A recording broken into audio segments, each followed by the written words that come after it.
Allergy, കണ്ണ് ചൊറിച്ചിലൊക്കെ കാരണം സ്ഥിരമായിട്ട് ഇങ്ങനെ കണ്ണ് റബ്ബ് ചെയ്തുകൊണ്ടിരിക്കുന്ന ഒരാളാണ് നിങ്ങളെങ്കിൽ ഈ വീഡിയോ ഇപ്പൊ തന്നെ നിങ്ങൾ സേവ് ചെയ്ത് വെച്ചോളൂ. കാരണം പിന്നെ ഈ വീഡിയോ കാണാൻ വേണ്ടി നിങ്ങളെ കാഴ്ച ശക്തി ഉണ്ടാവണമെന്നില്ല. എന്തുകൊണ്ടാണ് ഞാൻ ഇങ്ങനെ പറയുന്നതെന്നല്ലേ? നമ്മൾ കണ്ടിന്യൂസ് ആയിട്ട് ഇങ്ങനെ റബ്ബ് ചെയ്യുമ്പോൾ കണ്ണിന്റെ കോർണിയ എന്ന് പറയുന്ന ഭാഗത്ത് അത് തിന്നായി മാറുകയും ഒന്ന് ബൾജാവുന്ന കെരാട്ടോ കോണസ് എന്ന് പറയുന്ന രോഗാവസ്ഥയിലേക്ക് മാറി നിങ്ങളുടെ കാഴ്ച ശക്തി നഷ്ടപ്പെടാവുന്നതാണ്.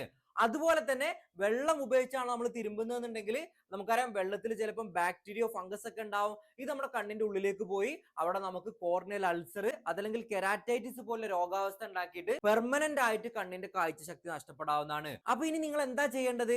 അമിതമായിട്ട് ചൊറിച്ചിൽ വരികയാണെങ്കിൽ ഒന്ന് തണുത്ത വസ്തു ഉപയോഗിച്ച് കോൾഡ് കംപ്രസ് ചെയ്യുക, അതല്ലെങ്കിൽ സലൈൻ വാട്ടറോ ഉപയോഗിക്കാവുന്നതാണ്. നിങ്ങൾ ഒരു ടെൻഷനും അടിക്കണ്ട. നിങ്ങൾക്ക് എത്ര കാലം ചെന്ന അലർജി ആണെന്നുണ്ടെങ്കിലും എത്ര ബുദ്ധിമുട്ടുണ്ടെന്നുണ്ടെങ്കിലും ഹോമിയോപ്പതിയിൽ നല്ല ചികിത്സ ലഭ്യമാണ്. ധൈര്യമായിട്ട് നമ്മൾ കൺസൾട്ട് ചെയ്തോളൂ.